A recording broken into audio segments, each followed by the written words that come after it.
Vous ne devez pas croire, monsieur, que je suis sourd. Ah, non. Non, je suis pas sourd, alors qu'il est. Non, je tiens sur mes jambes assez bien. Et toi, là,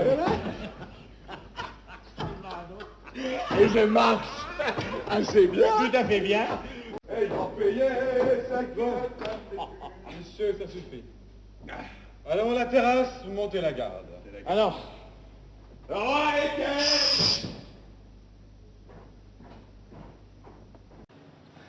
C'est juste. 97.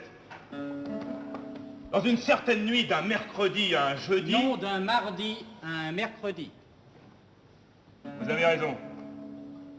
Cette nuit, donc, un batelier du Tibre qui s'était couché dans son bateau le long du bord pour garder ses marchandises vit quelque chose d'effrayant. C'était un peu au-dessous de l'église Santo Hieronimo. Il pouvait être 5 heures après minuit. Le batelier vit venir dans l'obscurité, par le chemin qui est à gauche de l'église, 2 hommes qui allaient à pied. De ça, de là, comme inquiets. Après quoi, il en parut 2 autres, et enfin 3, en tout 7. Un seul était à cheval. Il faisait nuit assez noire, et dans toutes les maisons qui regardent le Tibre, il n'y avait plus qu'une seule fenêtre éclairée.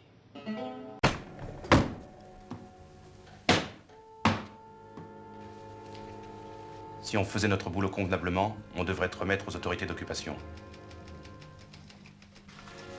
Allez, file. Et qu'on ne te revoie plus.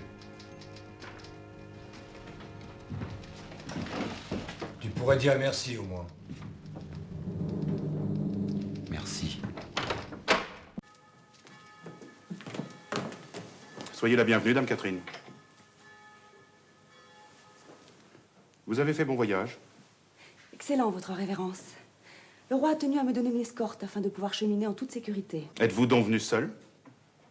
Avec Sarah, bien sûr. Vous me permettrez de m'étonner. Votre futur époux fait preuve de grande négligence à vous laisser courir ainsi les grands chemins sans lui. Mon futur époux. Oh, pardonnez-moi, j'étais si heureuse d'arriver que j'avais oublié cette histoire et que... Oubliez que vous avez donné votre foi au Seigneur de Brézé. Est-ce que vous n'oubliez pas un peu trop vite? Et un peu trop souvent? Je vous croyais de cœur plus ferme. Et vous m'en voulez?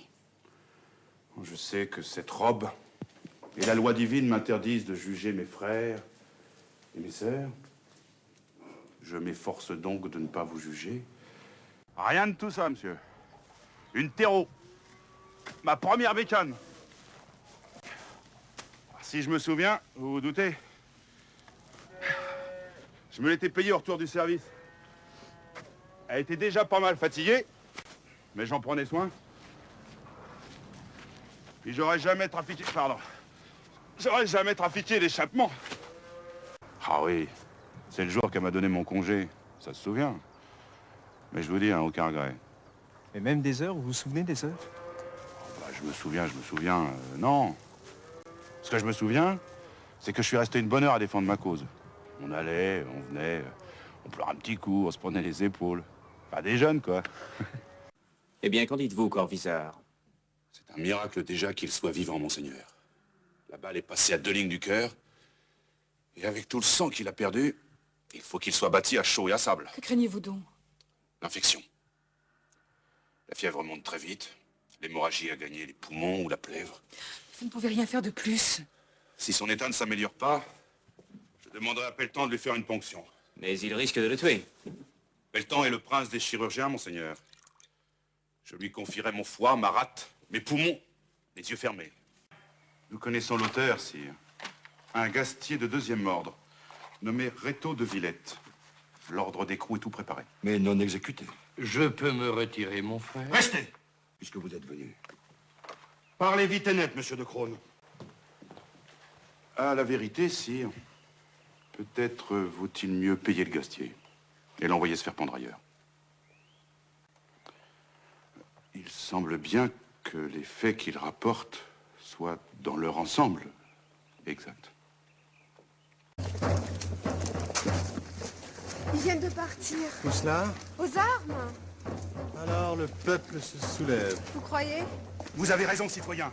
Le peuple se soulève enfin.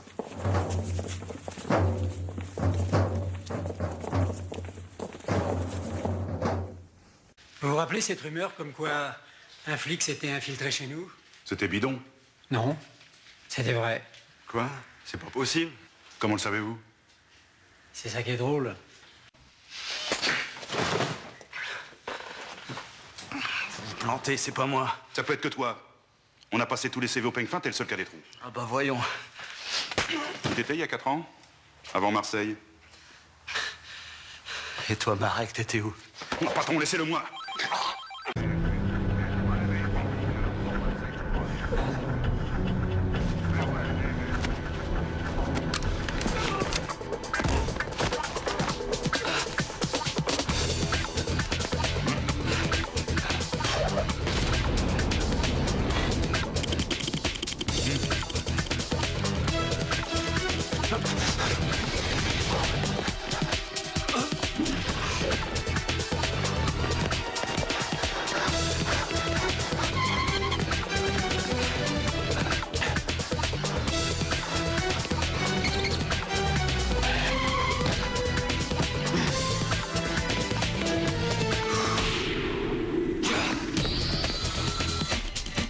Qu'est-ce que vous voulez, merde?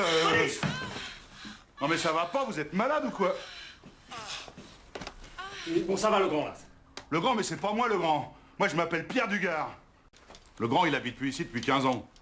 Il payait pas son loyer, alors le proprio a reloué. Putain, merde, vous auriez pu vérifier avant d'entrer. À part vous, il y a d'autres personnes qui habitent ici? Non, c'est comme une île déserte, madame. Vous permettez qu'on jette un œil? Bon, allez-y. Du moment que j'ai badgé, j'ai réenfilé mon bleu de travail, j'ai humé l'air de l'atelier, et ben j'ai commencé à revivre. Ah bah au début, ça a été un peu dur, hein, le boulot, niveau rythme. Mais le boulot, c'est comme le vélo, ça s'oublie pas. Et même, j'ai commencé à prendre goût aux engueulades du patron, c'est dire.